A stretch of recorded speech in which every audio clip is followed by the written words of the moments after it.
Shri Gurubhyo Namaha. Harihi Om. Guru Brahma Guru Vishnu Guru Devo Maheshwaraha Guru Sakshat Parabrahma Tasmai Shri Guravi Namaha. Namaste to one and all. Yes, today is Guru Purnima Day. Today's Purnima, full moon, falls in the month of Ashada and is extremely auspicious, divine, and holy. Now, what is the significance of this day? Gu means darkness and ignorance, and Ru means prakash or light. So, a guru is one who takes us from darkness to light. That is, the one who removes our ignorance, enlightens us, and helps us to see our innate potentialities and teaches us about our true self. Guru Purnima Day is also known as Vyasa Purnima because this day commemorates the birthday of Acharya Vedavyasa, who had compiled the texts of the Vedic scriptures, the Puranas, Vedas, etc., which contain all the knowledge and wisdom received from the Sapta Rishis who had got it from Adi Yogi. Maharshi Vedavyasa is also credited to have authored the Mahabharata and Bhagavad Gita. On this day, devotees perform Vyasa Puja along with puja to all acharyas, gurus, the teachers. This day is so auspicious that Lord Buddha had given his first sermon at Sarnath on Guru Purnima Day. Who is a guru? Our Acharya, our Indian culture and traditions have taught us to respect our parents and teachers. Our journey into this world of knowledge begins at home, where we receive our first lessons from our mother and father. On this day, children sit at the feet of their parents and they are worshipped in many of the schools in India. A child must be grateful for all that the parents do for him or her. From the moment of the birth on this earth, through the various phases of our life that we go through, there is always a guru who imparts knowledge. Our teachers in the schools, college, and educational institutions are our guiding force, our gurus, who not only impart knowledge about worldly subjects but also guide us in every possible way to bring out the best in us. We should be grateful for all that they do. We ought to pay our respect and be thankful to them for the noble services they do. In India, we equate our parents and teachers to Almighty God. We say, Mata Pita Guru Daivam. We believe that by touching their feet and taking their blessings before we undertake any important task, we will surely be successful in whatever we do. Next, we have the spiritual gurus who teach us about the real nature of self, the knowledge. This knowledge is permanent and eternal. The spiritual guru disciple relationship is incomparable. In olden days, disciples lived in the Guru's house and we had the Gurukula system. The ancient scriptures were taught to the children. The children used to serve the Guru in the Guru's house. Times have changed now. Today we are learning more about technology, artificial intelligence, and other related subjects. It is important not to forget about this branch of knowledge which helps us to discover our true self. We must revere the spiritual gurus too, who impart the knowledge of the self, who help us to realize the power of divinity within each one of us. Their teachings transform into continuous outpouring of universal love, helping us to have an expanded vision, thereby teaching us human values like kindness, compassion, and truthfulness.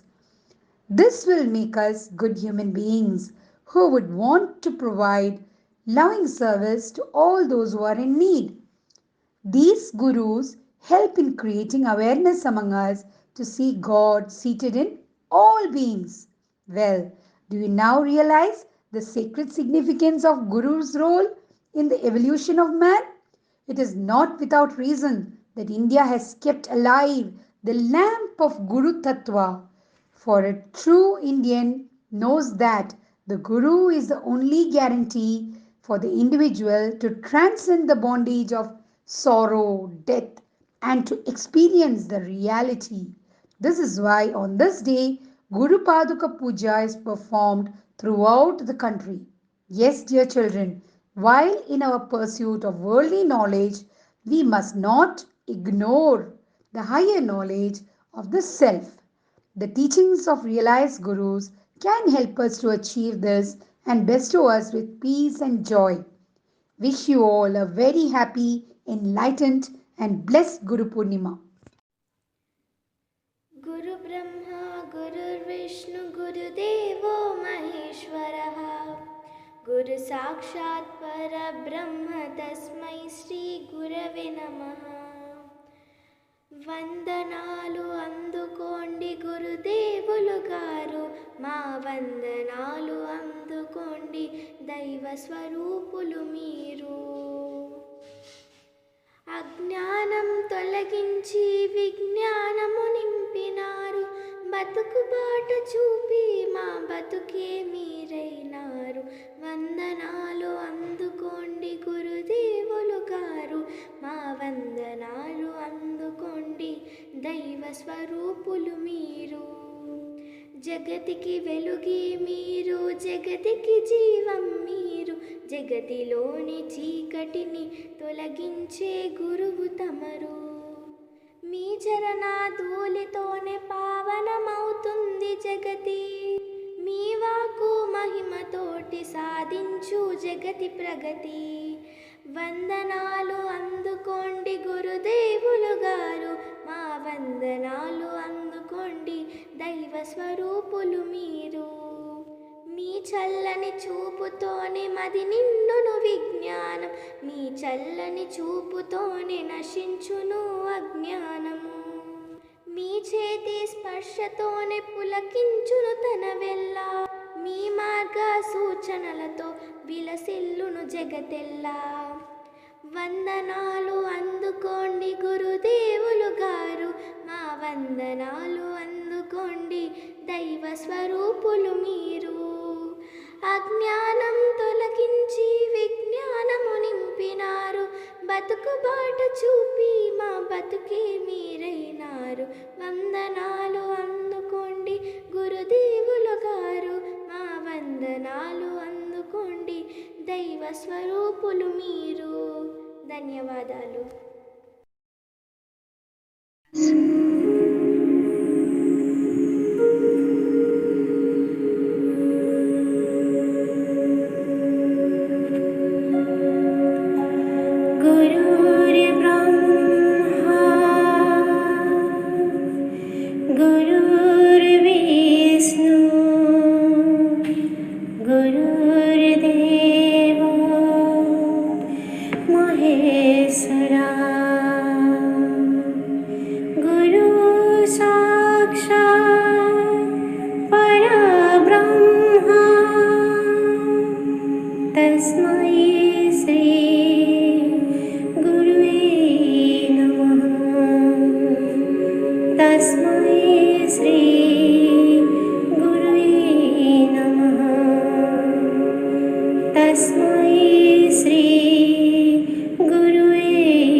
वर्तमान समय तक है और आगे भी रहेगी।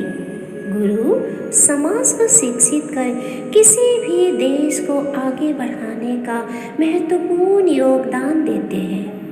पौराणिक काल से ऐसी बहुत सी कथाएं सुनने को मिलती है जिससे यह पता चलता है कि महान व्यक्ति के पीछे गुरु का विशेष योगदान रहा है।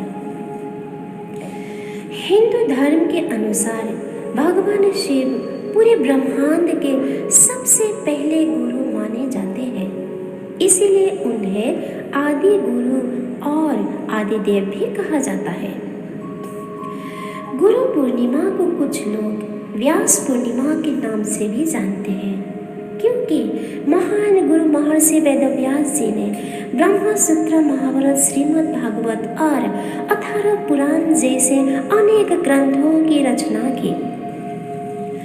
उनका जन्म आषाढ़ मास के शुक्ल पक्ष के पूर्णिमा तिथि को हुआ था और तभी से आषाढ़ मास की पूर्णिमा तिथि को गुरु पूर्णिमा मनाने की प्रथा चली आ रही है। महाभारत में भी गुरु परंपरा को देखा गया है। महाभारत युद्ध में श्री कृष्ण अर्जुन के सामने गुरु के रूप में देखा गया है। उन्होंने कहा है, गुरु वही श्रेष्ठ होता है जिसकी प्रेरणा से किसी का चरित्र बदल जाए, और मित्र वही श्रेष्ठ होता है जिसकी संगत से रंगत का बदल जाए। महाज्ञानी गौतम बुद्ध ने अपना ज्ञान प्राप्ति के बाद उन्होंने अपने शिष्यों को पहला उपदेश सारनाथ, काशी अथवा वाराणसी में स्थित प्रमुख बुद्ध तीर्थ स्थल है। उन्होंने अपने ज्ञान का पहला ज्ञान अपने शिष्यों को दिया था, जिसे धर्म चक्र प्रवर्तन नाम दिया गया है। हिंदी साहित्य के महान कवियों ने गुरु को महत्व प्रदान करते हुए कहा है, गुरु अमृत है जगत में, बाकी सब विष मिले, सतगुरु संत अनंत है, प्रभु से कहते मिले। महाज्ञानी कबीरदास ने भी गुरु को महत्व प्रदान करते हुए कहा है, गुरु गोविंदो दो खरे काके लागू पाय, बलिहारी गुरु आपने गोविंद दियो बताय, कबीरा गोविंद दियो बताय। गुरु गोविंदो दो खरे काके लागू पाय, बलिहारी गुरु आपने गोविंद दियो बताय, कबीरा गोविंद दियो बताय। उन्होंने कहा है, गुरु और गोविंद एक साथ खड़े होते हैं, हमें किसे प्रणाम करना चाहिए, गुरु को या भगवान को? ऐसे समय में गुरु के चरणों में ही झुकना उत्तम है, क्योंकि गुरु के कारण ही ईश्वर की प्राप्ति होती है। भारतीय इतिहास में महाज्ञानी चाणक्य ने भी कहा है, उन्होंने गुरु को महत्व प्रदान करते हुए कहा है, गुरु के बिना ज्ञान नहीं, ज्ञान बिना आत्मा नहीं, ध्यान, ज्ञान, धैर्य और कर्म सब गुरु की ही देन है। स्वामी विवेकानंद जी ने भी गुरु के महत्व को बताते हुए उन्होंने कहा है, जो समाज गुरु द्वारा प्रेरित है वह अधिक वेग से उन्नति के पथ पर अग्रसर होता है। ऐसे सभी गुरुओं को मेरा गुरु पूर्णिमा के अवसर पर सादर प्रणाम और हार्दिक शुभकामनाएं हैं। धन्यवाद।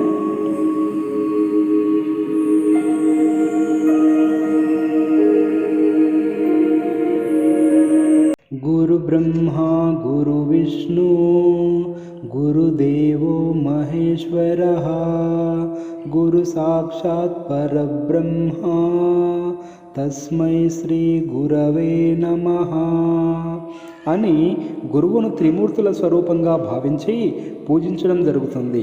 అందుకే గురువులను పూజించే రోజును గురు పూర్ణిమ లేదా గురు పౌర్ణమి అని పిలుస్తారు.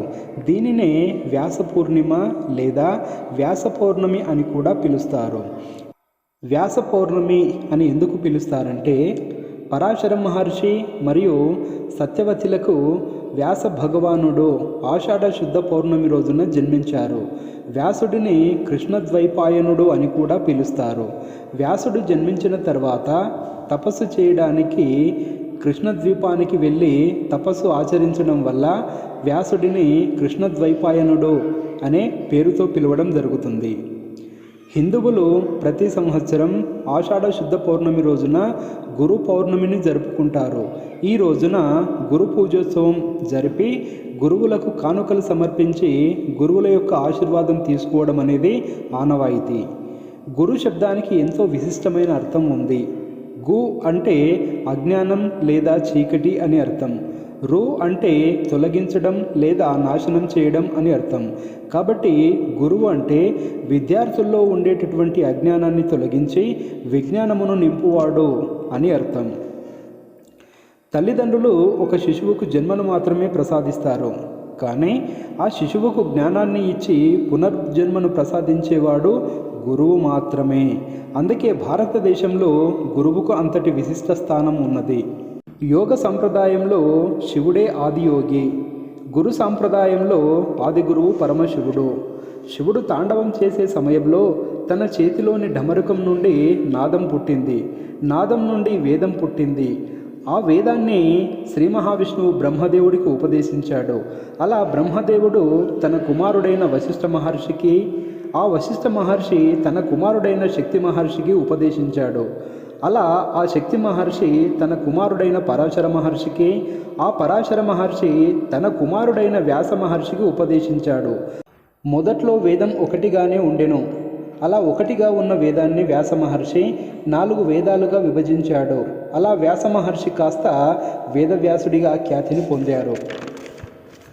అలా వేదాలను వ్యాస మహర్షి గ్రంథస్థం చేశారు. వ్యాసుడు జయ అనే పేరుతో మహాభారతాన్ని రచించాడు. మహాభారతాన్ని పంచమ వేదం అని కూడా పిలుస్తారు. వేదవ్యాసుడి కృప వల్లే కురువంశం అభివృద్ధి చెందింది. వ్యాస భగవానుడు అష్టాదశ పురాణాలను మరియు భాగవతాన్ని కూడా గ్రంథస్థం చేశారు. వ్యాస భగవానుడిని విష్ణురూపుడిగా భావిస్తూ ఈ శ్లోకాన్ని చెప్పడం లోకవిదితం. వ్యాసాయ విష్ణురూపాయ వ్యాసరూపాయ విష్ణవే నమో వై బ్రహ్మనిధయే వాసిష్ఠాయ నమో నమః. ఆది గురువు శివుడు. పరమేశ్వరుడు సప్తఋషులకు యోగ జ్ఞానాన్ని అందించి ఆది గురువుగా అవతరించారు. ఉత్తరప్రదేశ్లోని సారనాథ్లో బుద్ధ భగవానుడు తన శిష్యులకు బౌద్ధ ధర్మాన్ని ఆషాఢ శుద్ధ పౌర్ణమి రోజున ఉపదేశించారు. అందుకే బౌద్ధ మతస్థులు గౌతమ బుద్ధుడిని గురువుగా పూజిస్తారు. ఆది గురువు శంకరాచార్యులకు గురు పరంపరలో అత్యున్నతమైన విశిష్ట స్థానం ఉన్నది. జైనులు తమ 24వ తీర్థంకరుడైన వర్ధమాన మహావీరుడికి ఈ రోజున పూజలు సమర్పించుకుంటారు. సాయిబాబా భక్తులు ఈ గురు పౌర్ణమి రోజున షిరిడి సాయినాథుడికి ప్రత్యేక పూజలు చేసి ఆ సాయినాథుడి యొక్క అనుగ్రహాన్ని పొందుతారు. ఈ ఆషాఢ శుద్ధ పౌర్ణమి రోజున దక్షిణామూర్తికి కూడా విశిష్టమైన పూజలు చేయడం అనేటటువంటిది జరుగుతుంది. వ్యాసాయ నమః అంటూ ఈ ఆషాఢ శుద్ధ పౌర్ణమి రోజున 108 సార్లు ఈ మంత్రాన్ని గనక జపిస్తే గురుదేవులందరి యొక్క అనుగ్రహం లభిస్తుందని నారద పురాణంలో చెప్పబడింది. ఈ వ్యాస పౌర్ణమి సందర్భంగా మన గురుదేవులందరినీ పూజించుకుందాం. గురు పూర్ణిమ సందర్భంగా నా గురుదేవులందరికీ 1,000,000,000,000 పాదాభివందనాలు. ఓం గురుభ్యోం నమో నమః.